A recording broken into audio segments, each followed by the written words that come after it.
On va donc poursuivre notre méditation sur l'avènement du royaume. Alors les deux dernières méditations ont porté sur la première était sur la séduction. On a vu le processus de séduction qui se répandait sur le monde.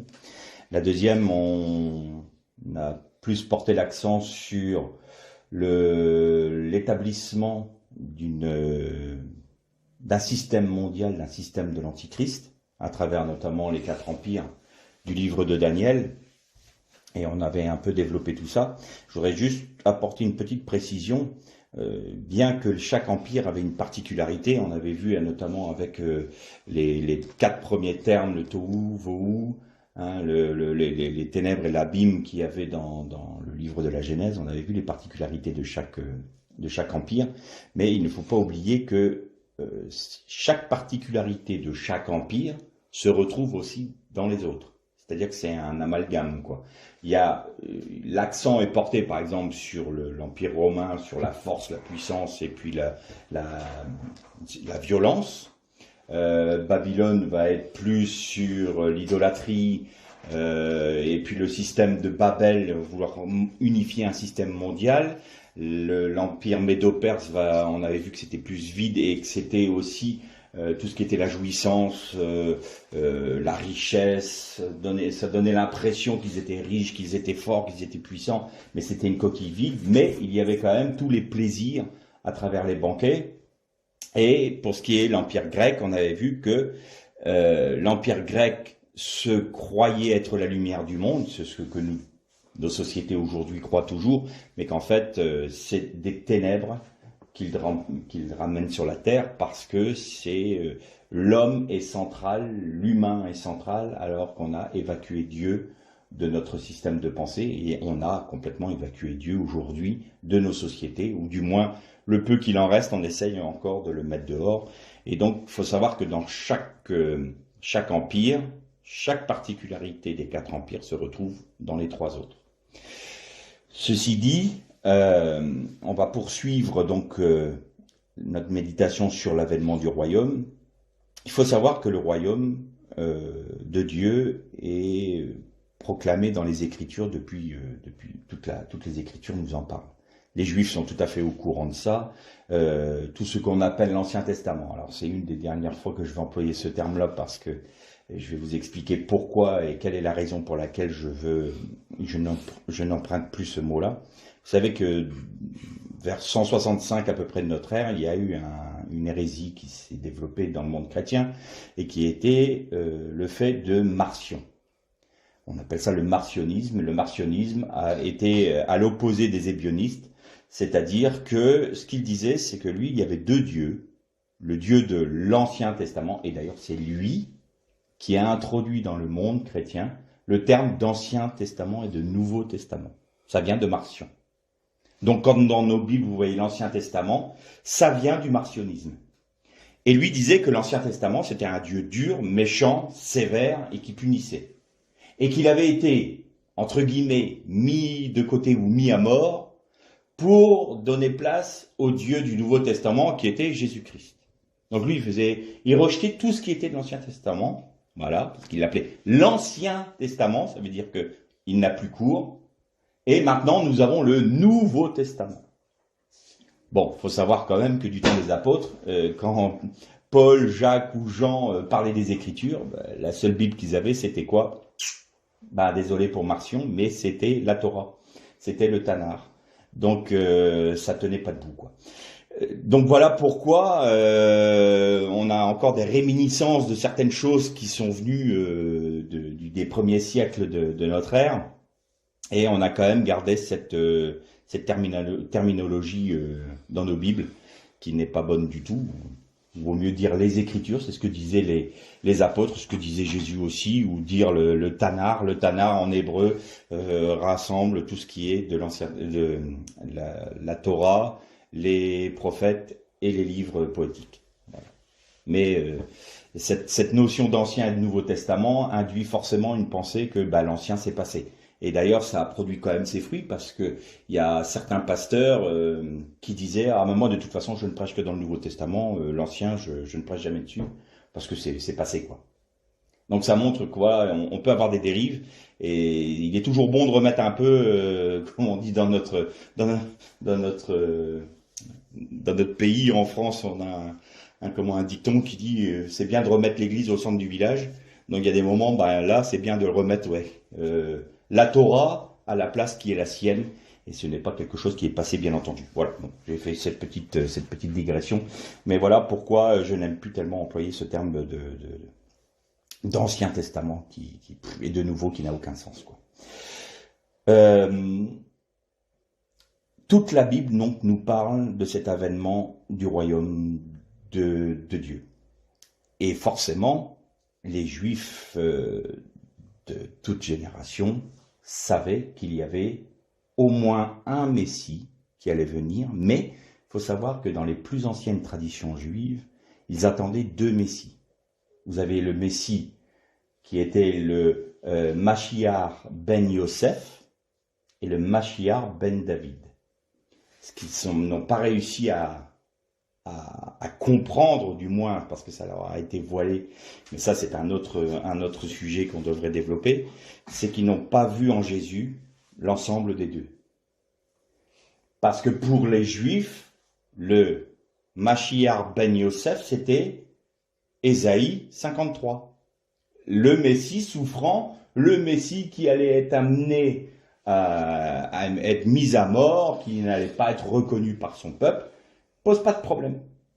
Mais voilà, le problème majeur des Juifs, c'est qu'il est mort sur le gibet. Et ça, ce n'est pas possible pour eux. C'est une chose qui les révulse complètement, parce que c'est une malédiction.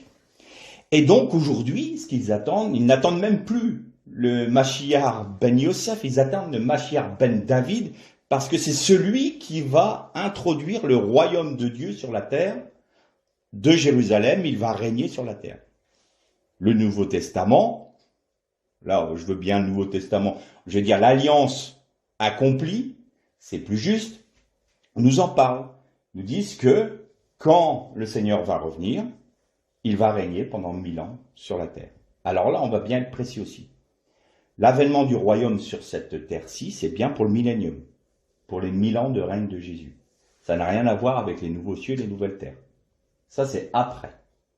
Donc, le Seigneur va faire en sorte que Satan puisse développer la séduction dans le monde, établir un système mondial que l'on a vu ensemble, pour amener sa rébellion au paroxysme de ce qu'il peut faire. Et après quoi, le Seigneur Jésus viendra.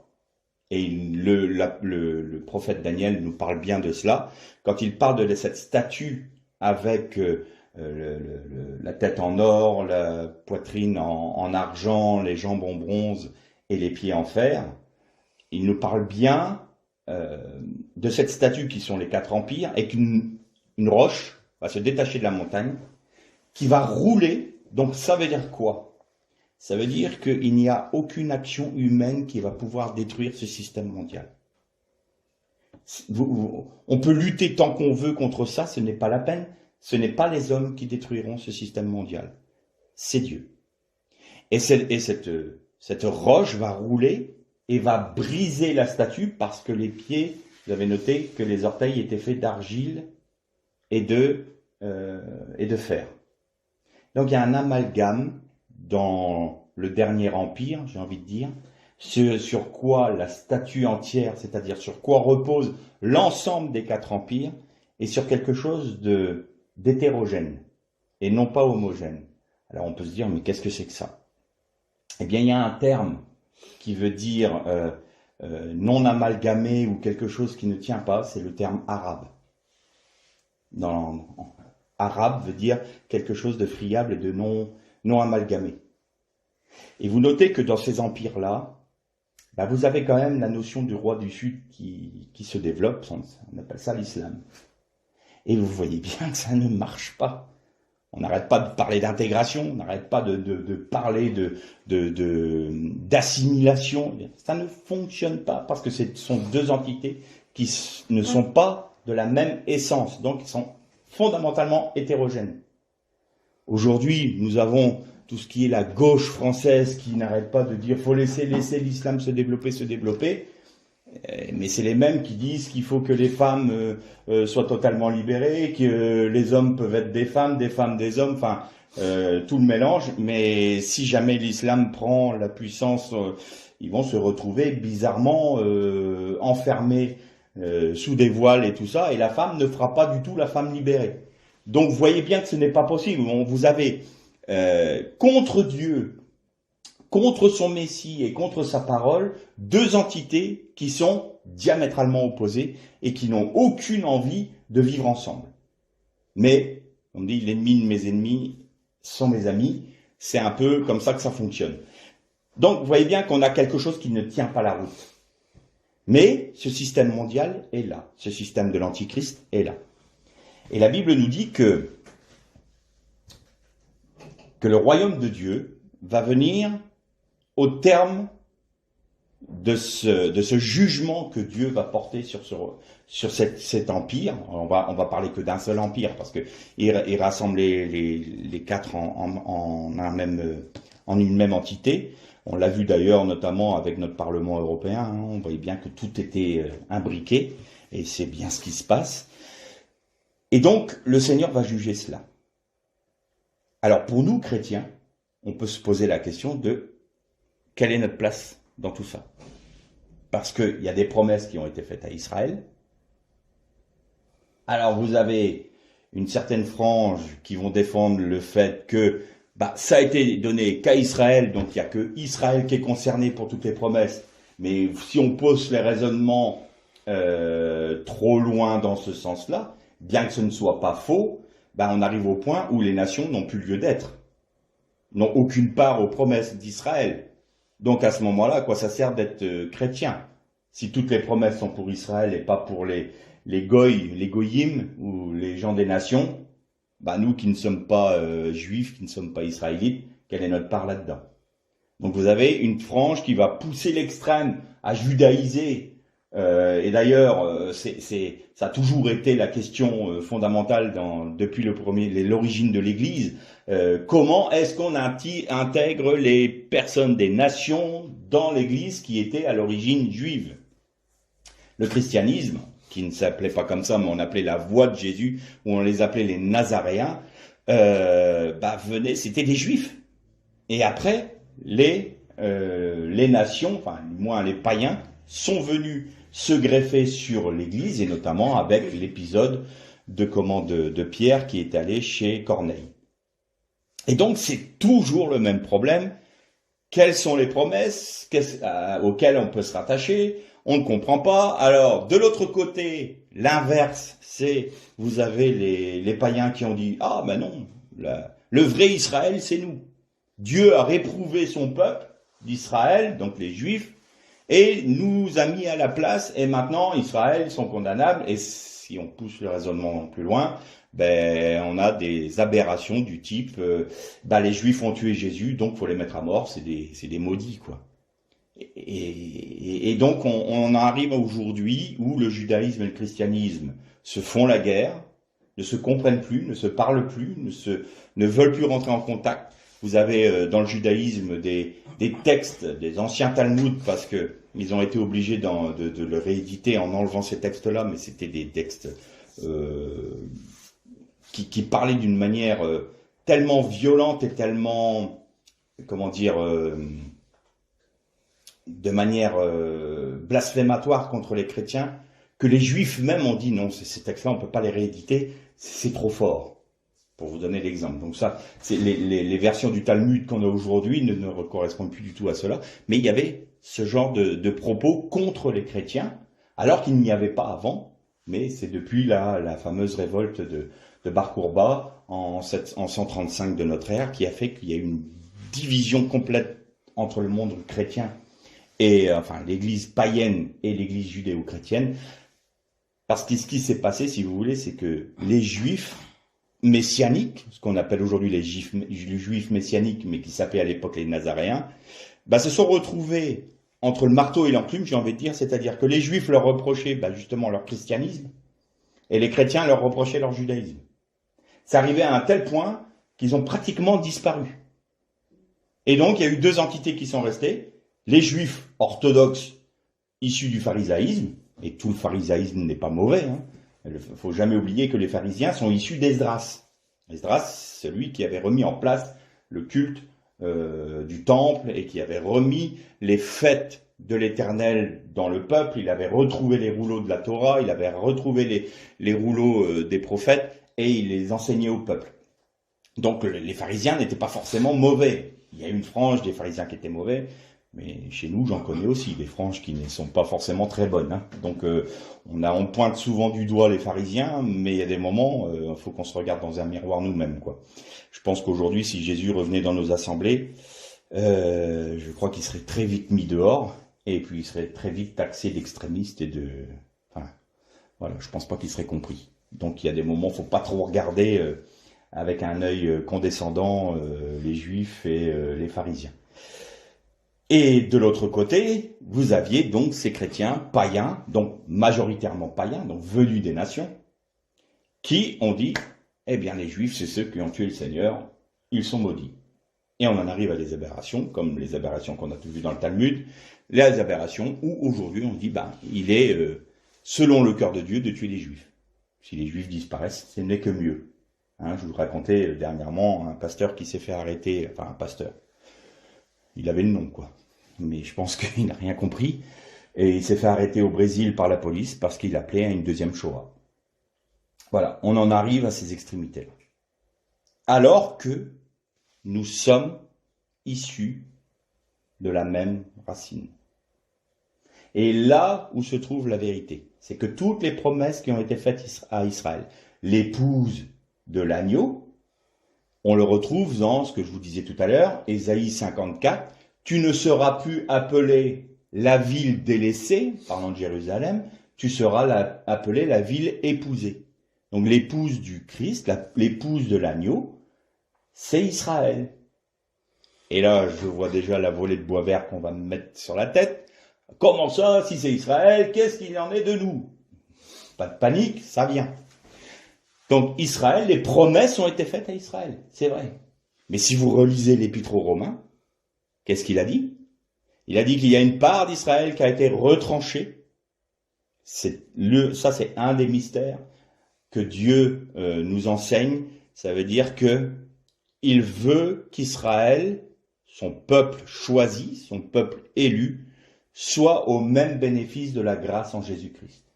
Et tout comme les nations dont nous sommes issus ont été pendant si longtemps exclus du peuple d'Israël, bien que pouvant, de manière sporadique, les nations à l'époque pouvaient très bien se convertir au judaïsme. C'était quelque chose qui était possible. Et donc il y avait, on en a déjà parlé, ces personnes qui venaient des nations étrangères, des nations païennes, et qui venaient et qui disaient je me convertis au judaïsme. Donc ils se faisaient circoncire, ils respectaient les fêtes, ils respectaient les 613 mitzvot, c'est-à-dire les 613 commandements de la Torah. Et là ils étaient inclus dans le peuple juif, ils étaient considérés comme juifs, et donc ayant les parts à toutes les promesses d'Israël. Et puis, il y avait les craignants Dieu, on a parlé selon la loi noachique, c'est-à-dire que, comme il y avait le problème de ceux qui voulaient pas se faire circoncire parce que, arrivé à un certain âge, c'est des choses qui sont pas très rigolotes à faire, il n'y avait pas tellement d'hommes qui venaient se convertir au judaïsme, donc on leur a dit, bon, à partir du moment où vous respectez les 7 lois noachiques, vous pouvez être des craignants Dieu, donc appartenir à la communauté d'Israël, bien quand même qu'il y a une hiérarchie. Vous n'êtes quand même pas comme des juifs, vous êtes quand même inférieurs aux juifs. Et si on relit l'Épître aux Romains, donc on voit que les choses se sont inversées. Autant avant, peu de païens allaient vers le judaïsme, autant aujourd'hui, c'est peu de juifs reconnaissent en Jésus le Messie et se tournent vers le Messie.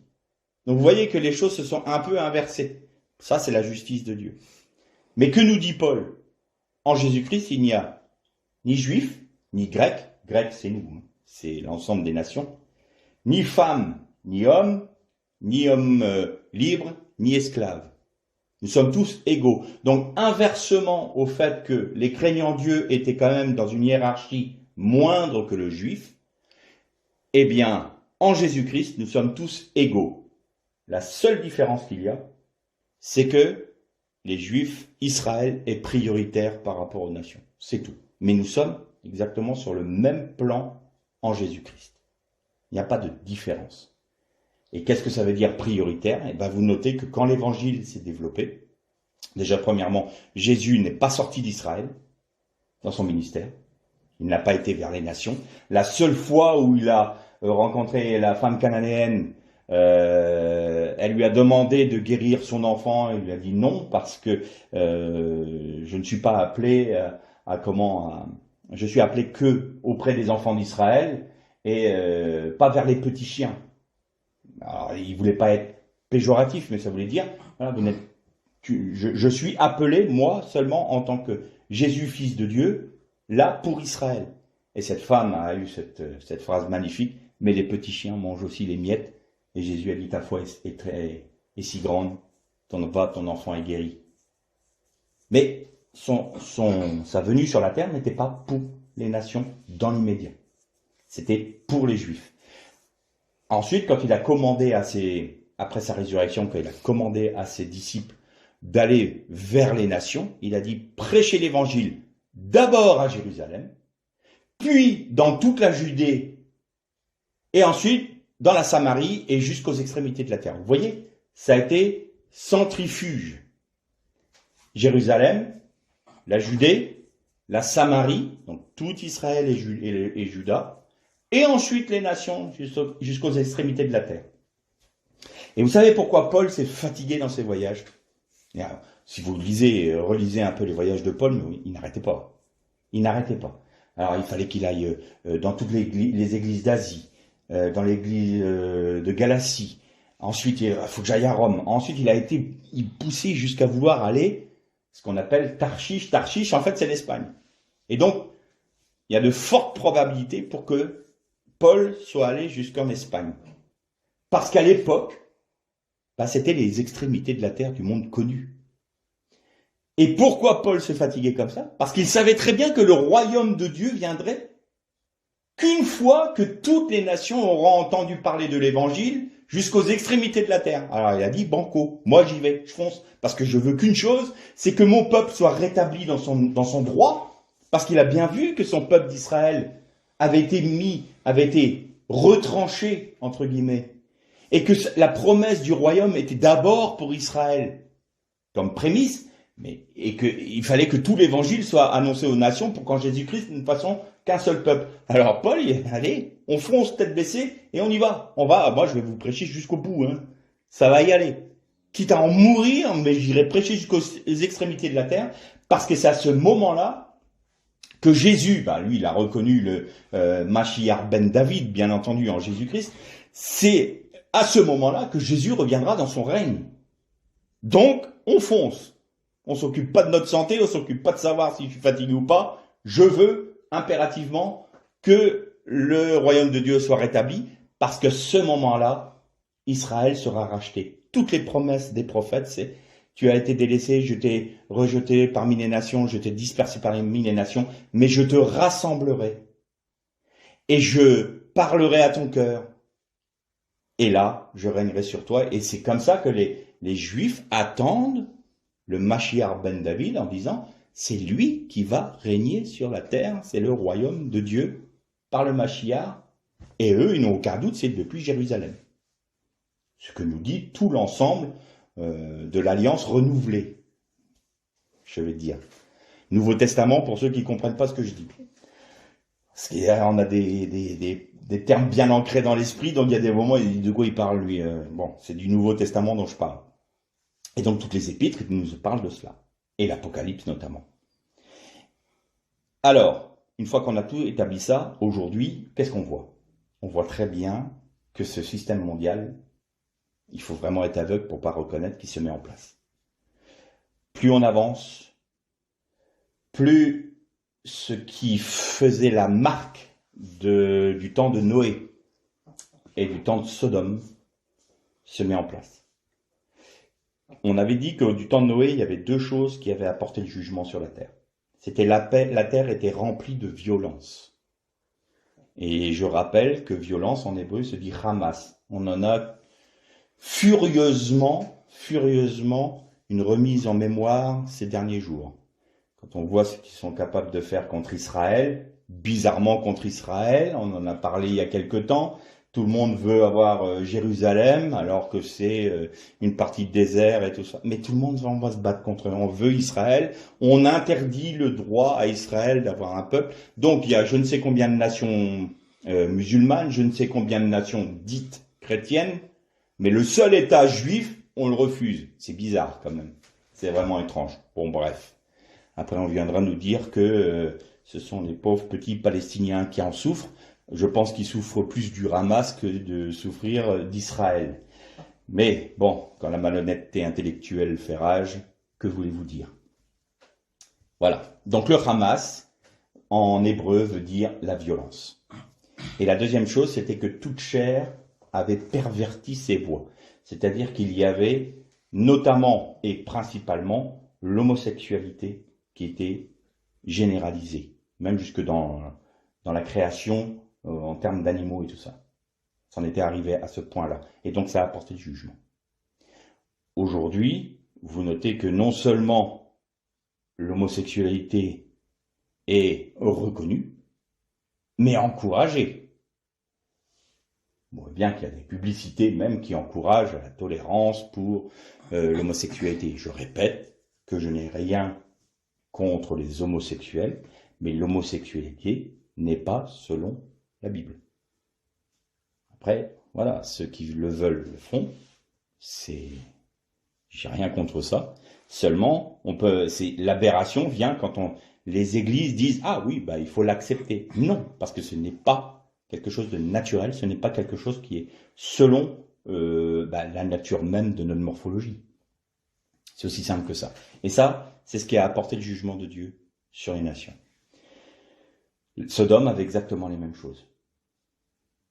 Mais il y avait quelque chose de particulier quand j'ai relu un peu le passage de Sodome, c'est que en ce qui concerne nous, les chrétiens, ceux qui ont reconnu Jésus-Christ, quand on est dans ce contexte-là, on peut se dire, mais qu'est-ce qu'il en est de nous? Comment est-ce qu'on peut traverser ces temps si particuliers sans être touché ou souillé ou sans être entraîné dans quelque chose qu'on ne veut pas? On ne veut pas avoir part au jugement. C'est une évidence. Alors, il faut qu'on soit clair sur plusieurs points. Premièrement, toute la Bible nous enseigne que à chaque fois le juste a été mis hors du jugement qui venait sur les nations. Tout le temps. Vous avez Abraham qui a prié pour Lot. Il n'y avait pas dix justes dans Sodome. Il n'y avait pas dix justes. Et Abraham n'a pas osé prier l'Éternel plus loin pour dire s'il n'y en a qu'un seul, est-ce que tu veux bien le sauver? Mais Dieu a été chercher Lot pour l'empêcher d'avoir part au jugement. Et donc, moi, ce qui m'a frappé, c'est qu'on a une société aujourd'hui où le nom de Dieu est non seulement rejeté, mais moqué, raillé. Celui qui veut me rester fidèle va être moqué et raillé. Ça, c'est une évidence. On va le critiquer. On va dire sur son compte toutes sortes de calomnies et de méchanceté. Et il y a quelque chose qui m'a frappé, et notamment ça, c'est que quand Lot a discerné que le jugement venait, parce que les deux anges lui ont dit, le jugement va tomber, Sodome et Gomorrhe vont être détruits. Lui qui était juste, alors comme disait Jean-Marc Taubois, pas en très bon état, mais quand même, il tourmentait son âme de juste jour et nuit à cause du péché qui l'environnait. Aujourd'hui, on peut tourmenter notre âme jour et nuit à cause du péché ambiant. C'est pas compliqué, on voit que ça. Et ses filles s'étaient mariées avec des gens de Sodome et de Gomorrhe, et lui, il a voulu sauver sa famille. Normal. Donc il a été dire à ses gendres, venez, dépêchez-vous, euh, le jugement va tomber, tout va être détruit, venez, sauvons-nous, on m'a prévenu. Et ce qui est terrifiant, c'est que la Bible nous dit, il parut aux yeux de ses gendres plaisanter. Quand Job leur a dit, attention, je vous avertis du danger qui vient parce que le jugement de Dieu va tomber, les gens ont dit, oh, c'est un plaisantin. C'est une bonne blague. Oh, c'est encore cet extrémiste qui nous parle du jugement de Dieu. Ah, c'est encore cet extrémiste qui nous dit, ah, il y a trop de péchés sur la terre, et si vous aimez si vous préconisez l'homosexualité, si vous préconisez le fait que Dieu ait rejeté des institutions et de la vie de notre nation, il va y avoir un jugement. Oh, quel plaisantin, vraiment. Il parut plaisanter. Il a pu sauver que ses filles. Même pas sa femme, puisque tellement attachée à Sodome qu'elle s'est retournée et elle a été transformée en statue de sel. Et il a pu juste eu le temps de s'échapper et le jugement de Dieu est tombé sur Sodome et Gomorrhe et le soufre et le feu de Dieu est tombé dessus. Ces gens ont participé au jugement qui tombait sur Sodome. Et on est vraiment dans les temps comme Sodome aujourd'hui. Ceux qui préviennent, attention, ne touchez pas aux choses de Dieu. Ne souillez pas les choses saintes. Ah, on paraît plaisanter. On paraît, mais ça c'est d'un autre âge. Vous croyez encore à ces choses-là, mais c'est d'un autre âge. Vous êtes ridicule. Mais le jugement vient. Et je pense qu'aujourd'hui, je ne serai pas surpris. Maintenant, ce n'est que moi qui le dis, ça n'engage que moi. Je ne serais pas surpris que nos sociétés, notamment occidentales, soient arrivées à un point de non-retour concernant le jugement de Dieu. Ça va tomber. Il n'y a pas le choix. On est arrivé à un tel point de dévoiement, et on remarque que cette notion de dévoiement et d'immoralité touche de plus en plus jeunes les enfants. Vous savez qu'il y a un jeune qui avait témoigné parce qu'il avait un problème d'addiction sexuelle, parce qu'il disait que son premier film pornographique qu'il a vu, c'était à 11 ans. À 11 ans. Du plus jeune jusqu'au plus vieux, ils avaient perverti leur voix, nous dit la Bible, en parlant de la génération de Noé. On y arrive à grands pas, et nos sociétés promeuvent ça. Allez-y, faites-le. Donc il y aura un jugement. Donc nous, chrétiens, on est là-dedans. Comment est-ce qu'on peut tenir? On peut avoir peur, peut-être pour nos enfants, pour nos petits-enfants, puis se dire, mais qu'est-ce qui arrive? Alors je voudrais vous raconter juste une petite anecdote. Il y a quelques années de cela, il y a un archéologue israélien qui a fait une découverte que peu d'archéologues ont, parce que tous les tombeaux aujourd'hui ont été pillés, visités, violés. Et là, il était dans la vallée on appelle ça la vallée de Ben Hinnom, mais c'est la Géhenne. On connaît plus sous le nom grec la Géhenne. Alors, pourquoi la Géhenne est-elle, est liée, enfin, du moins, est-elle l'image de l'enfer et de quelque chose de mauvais et de souillé? Il faut savoir que du temps de Manassé, donc le roi Manassé, roi de Juda, son règne a duré 40 ans. Et ce roi-là était le pire roi que Juda n'ait jamais eu. Il a fait tuer les prophètes, et notamment le vieil Ésaïe, d'une manière abominable. Ils l'ont scié carrément. Il mettait à mort tous les prophètes et tous ceux qui voulaient continuer le culte de l'Éternel. Et dans la vallée de Ben Hinnom, donc c'est la Géhenne, qui est au sud-ouest de Jérusalem, eh bien il avait installé une statue en bronze de Moloch. Donc le culte à Moloch, vous connaissez la particularité du culte de Moloch? Eh bien il y avait 2 bras en bronze articulés, tirés par des cordes, et les 2 mains de la statue se joignaient, et c'était la statue d'un taureau à la gueule béante. Et ils allumaient un feu dans la statue, donc avec le bronze, Ça faisait vraiment une fournaise terrible.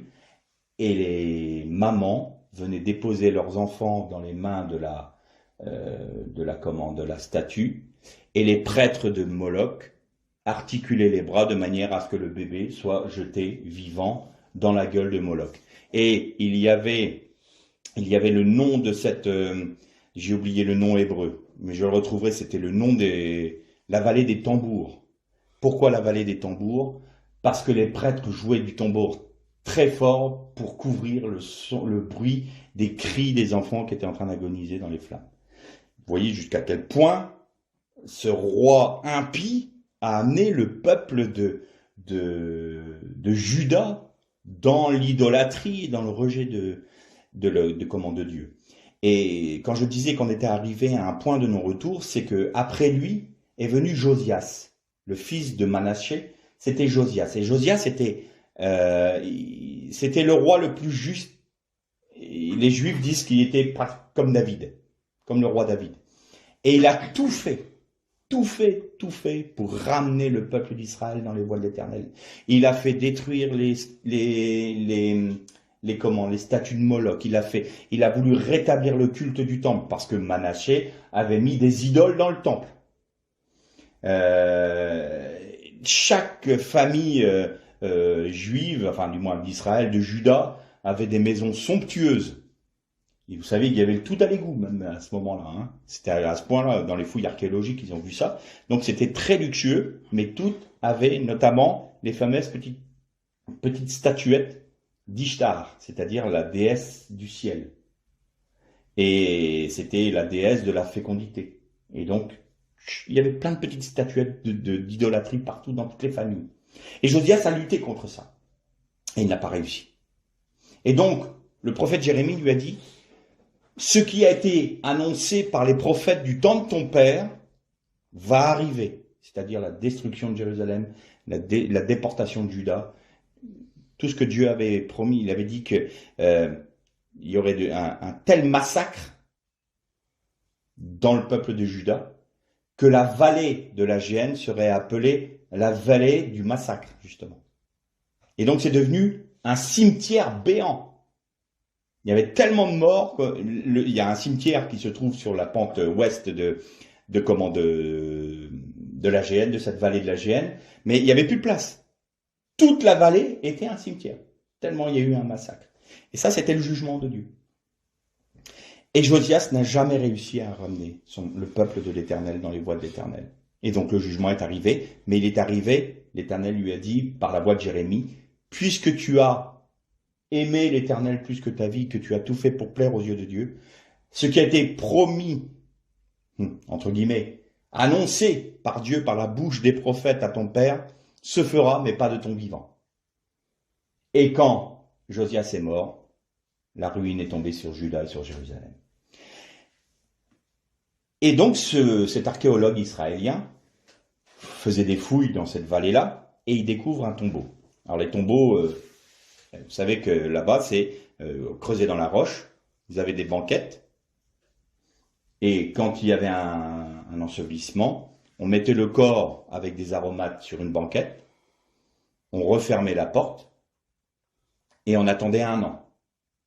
Et au bout d'1 an, on revenait, et les chairs s'étaient décomposées, on rassemblait les ossements dans une jarre, qu'on fermait, et on mettait le nom du défunt dessus, et le nom de la famille. Et on le mettait dans une autre petite pièce, comme un ossuaire. Donc c'est comme ça que ça fonctionnait, les tombeaux des riches. Hein. Parce que pour se faire creuser un tombeau dans la roche, il n'y avait pas de dynamite, il n'y avait pas de BRH, comme on appelle nous, hein, quand vous avez le marteau-piqueur sur la pelle, vous n'avez pas tout ça. Donc celui qui pouvait se faire creuser un tombeau, c'était une famille riche. Et donc, il ouvre le tombeau, et donc cette fameuse première salle où vous avez les banquettes, on appelait ça la salle des pleureuses, parce que c'est là qu'il y avait toutes les pleureuses qui étaient payées pour l'inhumation. Et cet archéologue ouvre le tombeau, rentre dedans, et il voit un corps sur une banquette qui n'avait pas été touché. Et il s'approche, il regarde, et il voit qu'au cou, de ce défunt, il y avait 2 rouleaux d'argent. Et là, vu la vétusté des rouleaux d'argent, il s'est dit, mais on ne peut pas les ouvrir comme ça. On va être obligé de les mettre dans un bain spécial pendant des mois. Je crois que ça a duré 9 mois de mémoire, avant de pouvoir les dérouler et lire ce qui était dessus. Mais il a quand même fait dater les rouleaux, et il datait de pratiquement 600 ans avant Jésus-Christ. C'est-à-dire que les inscriptions qui étaient dessus étaient plus vieilles de 200 voire de 300 ans que les écrits de Qumran. Donc, il se dit que ce qu'on va découvrir sur ces rouleaux d'argent, ça va être extrêmement important. Et au bout de 9 mois, ils arrivent à dérouler les rouleaux d'argent. Et c'était la bénédiction des prêtres qui est écrite dessus, qu'on retrouve dans le livre des Nombres et dans le livre des Lévitiques. Et la stupeur de cet archéologue, c'était que le texte qui était sur ces rouleaux est exactement le même que dans nos traductions actuelles, en hébreu, qui date quand même du Moyen-Âge, et qu'on retrouve aussi à Qumran. Et donc il dit, ce qui est fou, c'est que quand mon père, pour le Shabbat, nous bénissait, il reprenait ces mêmes paroles de bénédiction. Que l'Éternel soit avec toi. Qu'il tourne, que la face de l'Éternel soit portée sur toi et t'apporte sa bienveillance. Et il y avait, je ne sais plus là, le troisième terme, mais il y avait 3 phrases. Et ces 3 phrases étaient sur les rouleaux d'argent. Et il a été fortement ému parce qu'il dit, c'est un texte qui date de 2500 ans, ou de 2600 ans, et c'est les bénédictions que mon père me donnait quand j'étais enfant, pendant le Shabbat. Et donc il va dans l'ossuaire, et puis il regarde le nom de la famille. Et la famille, c'était la famille Paltiaou. Et là, ça lui parle, il dit Paltiaou, Paltia, je connais ça. Et vous retrouvez cette famille-là avec Néhémie. Quand Néhémie est venu reconstruire Jérusalem, vous retrouverez le nom de la famille de Paltiaou au chapitre 10 et au verset 23 de mémoire. Vous avez Paltiaou ou Paltia. Et c'était les descendants. Donc toute cette génération-là a vécu donc du temps de Néhémie. Mais il faut savoir que cet homme-là, qui a été enterré à ce moment-là, il vivait du temps de Manassé. C'était le temps du royaume de Manassé. Et donc avec tout ce qu'on vient de dire, les hommes saints, les fidèles étaient mis à mort. L'idolâtrie était partout. La violence, la destruction, la méchanceté. Et cette famille-là a toujours voulu suivre l'Éternel. Et il a fait des recherches sur la famille des descendants, et il a remarqué que cette famille n'a pas été déportée à Babylone. Elle est toujours restée à Jérusalem. Et le nom de Paltiaou veut dire, en hébreu, l'Éternel me délivre. Ça ne s'invente pas. Seule tombe qui n'a pas été violée, qu'on a retrouvée intacte, on a retrouvé la bénédiction des prêtres au cou de cet homme, de cette famille-là, qui était fidèle. On retrouve les traces de cette famille-là après à Jéricho. Ils ont quitté Jérusalem. Mais ils n'ont pas eu part au jugement de Dieu. Et c'est là ce que je voulais apporter principalement auprès de vous. C'est que, quoi qu'il en soit, quoi que le monde vive, ou nous fasse vivre, le Seigneur garde celui qui se confie en lui, tout le temps. Paltiaou, c'est le Seigneur, l'Éternel me délivre. Alors, quelle est la particularité de cette personne-là ou de ces personnes-là? On a vu la dernière fois avec les Maccabées que celui qui aime l'Éternel me suive. Il y a un engagement. La famille de Paltiaou n'a jamais voulu se souiller avec les idoles, n'a jamais accepté que les prophètes soient mis à mort. Il n'a pas suivi l'ensemble du peuple de Juda qui mettait des idoles jusque même dans leur maison. Ils sont restés fidèles à l'Éternel. Certes, ils ne pouvaient plus aller au temple pour les sacrifices, mais ils priaient, ils cherchaient la face de Dieu. ils sont toujours restés fidèles. Alors nous, aujourd'hui, on a, je sais pas ce qu'on a envie de dire, un avantage par rapport à la famille Paltiaou. C'est qu'on a Jésus-Christ qui a tout accompli pour nous. Et si on veut rester fidèle, c'est juste une question de volonté. C'est pas une question de dire « Ah, je peux pas, ah, je voudrais bien être chrétien, mais je peux pas faire. » C'est pas vrai, ça. Ça, c'est des mensonges de l'ennemi. Si on voit tout ce qui arrive là, dans le monde, l'établissement de ce règne de l'Antichrist, l'établissement de ce système mondial qui se met en place, ça ne nous empêche pas de rester fidèles, fermes, ancrés en Jésus-Christ. C'est tout à fait possible. Pourquoi? Parce qu'en Christ, nous pouvons tout. Par la croix, nous avons la capacité de vivre de la vie du Christ. Et donc, on peut prier pour notre génération. On peut prier pour que ceux qui doivent être sauvés le soient maintenant. C'est le temps des nations, c'est encore un temps de grâce. Mais la porte va bientôt se fermer. J'en suis convaincu. C'est comme du temps de Noé. L'arche et la porte est restée ouverte à tel point qu'au moment où il devait fermer la porte, le Seigneur a encore redonné 7 jours supplémentaires. Tellement ce qu'il dit dans sa parole est vrai. Je ne veux pas que le pécheur ne meure, je veux qu'il se repente et qu'il vive. Mais il ne forcera pas. Il ne forcera pas. Donc il va donner du temps encore à notre génération. Et celles et ceux qui sont ancrés en Christ, qui acceptent un engagement total, et on verra ça la prochaine fois à travers d'autres textes, et en poursuivant la méditation, parce que là, le temps tourne et on va être obligé de conclure. Mais on va voir qu'à travers les 10 vierges, des paraboles des 10 vierges, la parabole des mauvais et des bons serviteurs, du mauvais et des bons serviteurs. On va voir aussi qu'à travers la séparation des brebis et des chèvres, qu'est-ce qui se passe? C'est l'établissement du royaume. Et aujourd'hui, nous sommes également, nous, dans cette attente de l'établissement du royaume. Il faut que toutes ces choses se passent. Il faut que toutes ces choses arrivent. Il ne faut pas qu'on soit étonné de ce qui arrive sur la terre. Il ne faut pas qu'on soit étonné que le nom de Dieu soit bafoué. Il ne faut pas qu'on soit étonné que l'on soit raillé, que l'on soit moqué, que l'on soit calomnié à cause de notre foi. Mais ce n'est pas une excuse pour l'abandonner. Parce qu'une des marques qu'il va y avoir à la fin des temps, c'est l'apostasie. Et apostasie, qu'est-ce que ça veut dire? Ça veut dire se détourner de quelque chose pour se tourner vers autre chose. C'est l'inverse de la métanoïa. Métanoïa, ça veut dire se convertir, c'est-à-dire quitter ce qui est du monde pour se tourner vers Dieu. Eh bien, l'apostasie, c'est l'inverse. C'est quitter ce qui est de Dieu pour se tourner vers le monde et pour retourner vers Satan. Et donc, il y aura de l'apostasie. Le Seigneur nous a prévenus. Il nous a prévenus. Il y aura des apostats. Et même à tel point que la majorité de ceux qui se disent chrétiens seront apostats. Ils vont quitter, ils ne voudront plus entendre parler de Dieu, ils ne voudront plus respecter la parole de Dieu, ils ne voudront plus obéir au commandement du Seigneur, ils auront décidé sciemment de ne plus suivre l'Éternel ni ses commandements. Il ne faut pas qu'on soit étonné.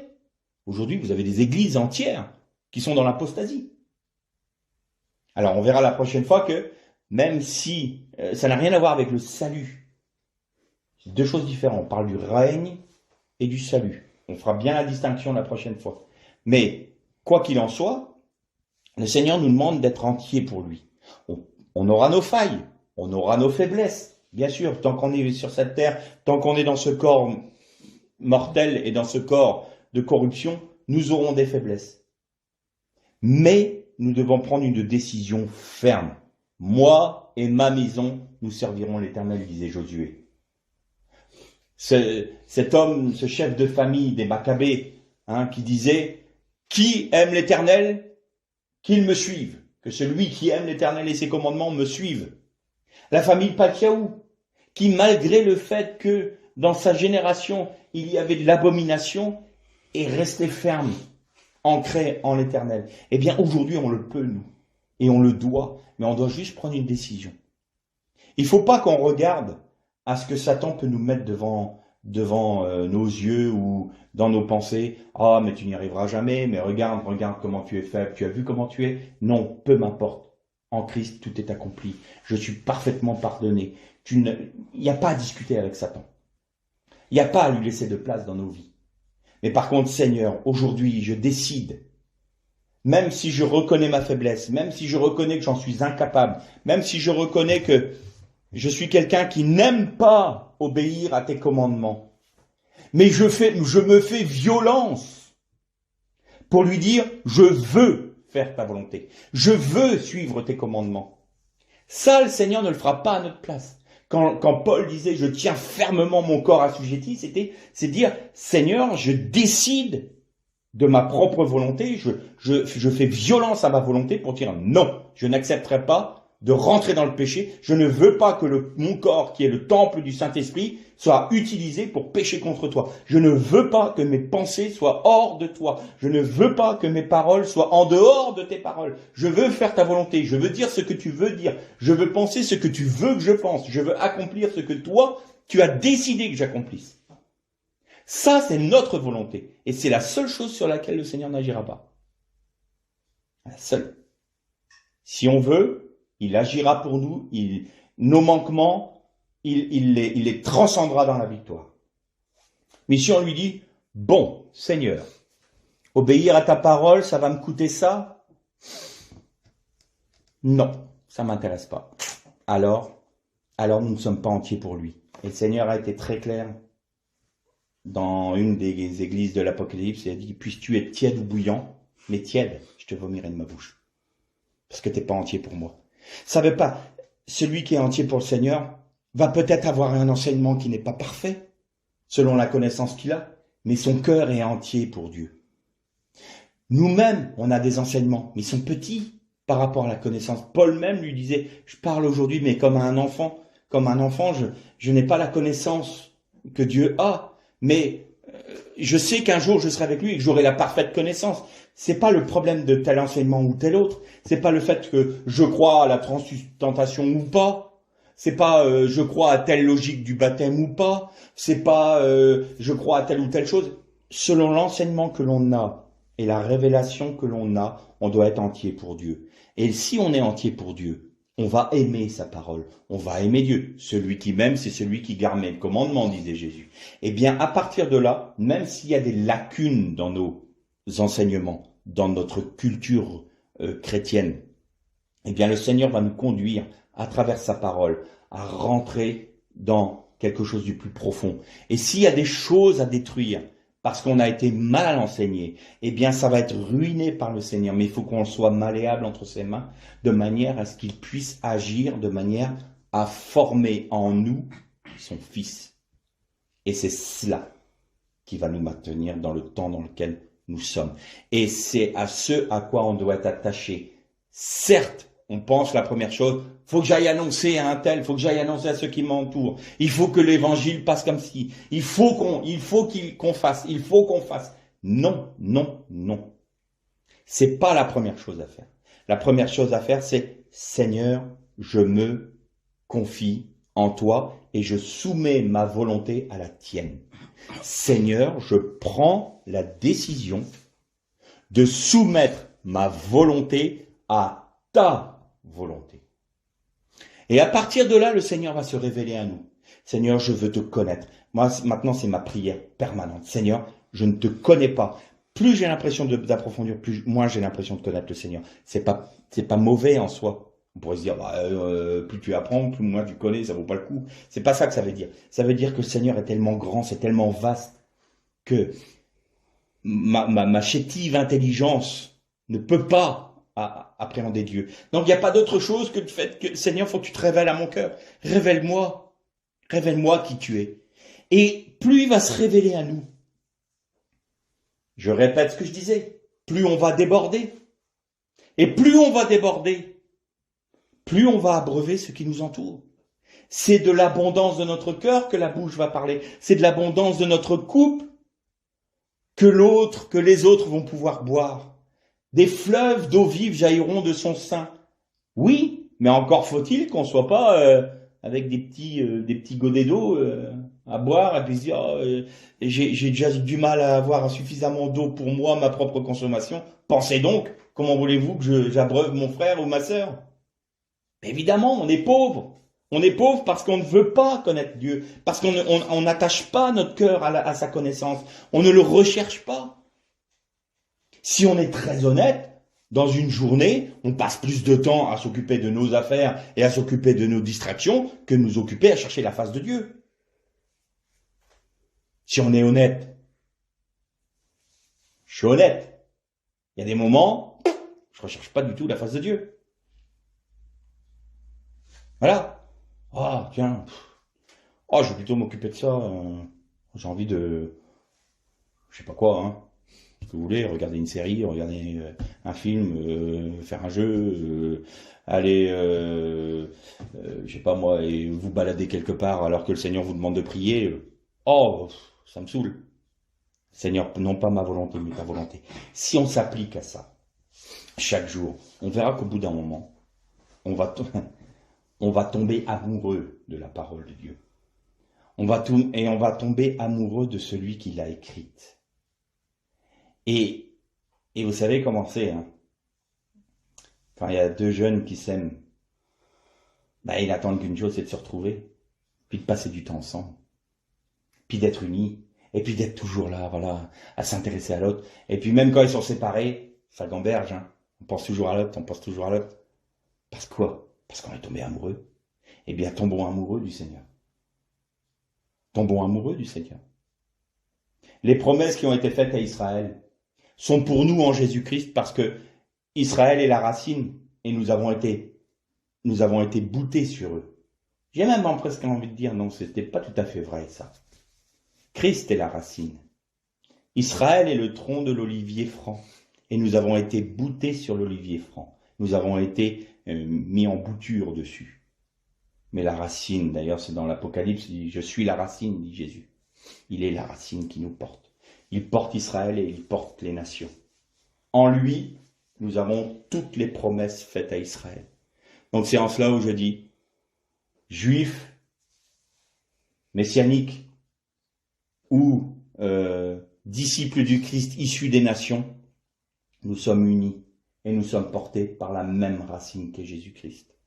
Et donc toutes les promesses sont vraies, oui et amen en Jésus-Christ. C'est tout.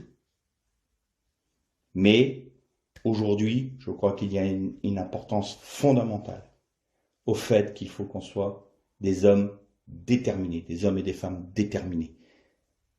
C'est plus le temps de tergiverser, de dire « Oh, après tout, je peux garder un peu ça dans ma vie. » Non, il faut être entier pour Dieu. Entier. Parce que le jugement vient. Et ça peut donner une impression de dire « Ah, bah, on est entier parce qu'on a peur du jugement. » Ben, j'ai presque envie de vous dire, si ça commence comme ça, tant mieux. Si vous voulez le faire par peur du jugement, faites. Pas de problème.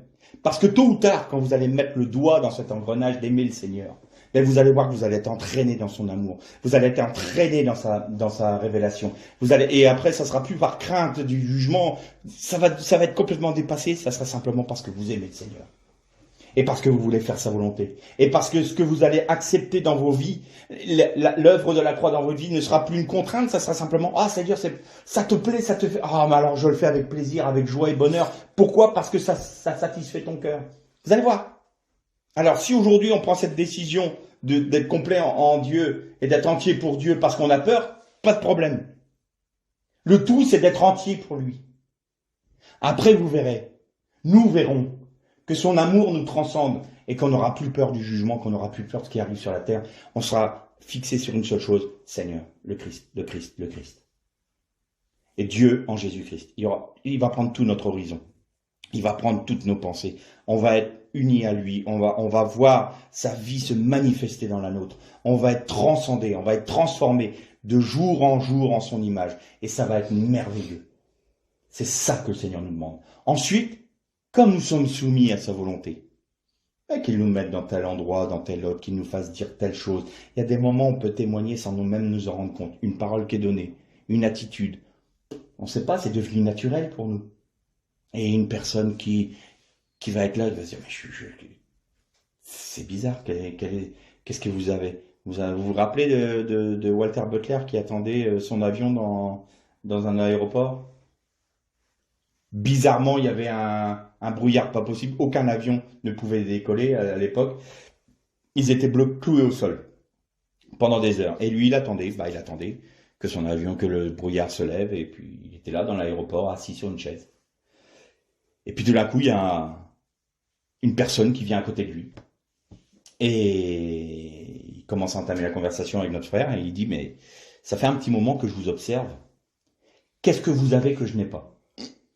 Alors, le frère Butler, il dit, comment ça? Qu'est-ce que j'ai que vous n'avez pas? Il dit, écoutez, il rayonne de vous quelque chose. Je veux découvrir ce que c'est. Et là, le frère Butler, il commence à témoigner de sa vie, et témoigner du Christ, et témoigner de Jésus. Et cet homme-là s'est converti. Et quand ils ont fini de parler, le brouillard s'est levé. Il a pris son avion, et est parti. Voilà. Il attendait son avion. Qu'est-ce que vous avez que je n'ai pas? C'est pas, il n'a pas eu une attitude pieuse là devant l'aéroport en étant transcendé ou je ne sais comment dire illuminé. Hein.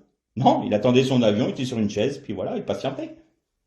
Mais il y avait quelque chose dans sa vie qui avait changé. Pourquoi? Parce que c'est le Seigneur qu'on voyait. Donc c'est ça. On ne doit pas se préoccuper de ce qu'on peut faire pour Dieu. On doit se préoccuper de le connaître et de vivre pour lui, de faire toute sa volonté. Et le reste va découler. Et alors, les choses qui doivent être faites seront faites. Mais nous serons attachés à la parole de Dieu. Nous serons ancrés en Christ. Et alors, aucune crainte ne peut nous assaillir parce que celui qui est en Jésus-Christ, il est maintenu hors, et je dis bien hors, du jugement qui vient. Vous pouvez être persécuté par les païens. Je l'ai dit tout à l'heure, vous allez être raillé, on va être, gossé, raillé, on va avoir de la médisance sur nous. Ça, peu importe, ils peuvent dire ce qu'ils veulent. Mais le jugement de Dieu qui va tomber sur les nations, nous serons maintenus hors de cela. Ça veut dire qu'on ne sera pas gardé pendant, on sera hors du jugement. On n'aura pas part au jugement. On sera maintenu hors du jugement. Alors, qu'aujourd'hui nous prenions cette décision ferme. Seigneur, non pas ma volonté, mais ta volonté. Je veux faire ce que toi, tu veux. Et que ma vie te soit entièrement soumise, pleinement et entière. Au début, ça fait peur. Au début, on n'a pas envie de le faire. On n'a pas envie de le dire. Parce que Satan est là en lui disant tout. Tu veux t'engager là-dedans? T'es sûr? Tu vas t'en prendre plein la tête, mon pauvre gars. Ben oui. Mais le Seigneur, il n'a pas reculé devant la croix. Il l'a accepté. Et ça n'a pas été facile. Relisez le passage de Gethsémane. Je crois que personne, aucun homme n'a sué des grumeaux de sang, tellement l'angoisse était forte. Pourtant, c'est ce qu'il a accepté pour nous. Alors, est-ce que l'on accepte, nous, de perdre notre vie, la vie de ce monde, pour gagner celle de Dieu? Parce que si nous acceptons cela, nous sommes appelés à régner avec lui. C'est ce que nous verrons la prochaine fois. Que le Seigneur vous bénisse.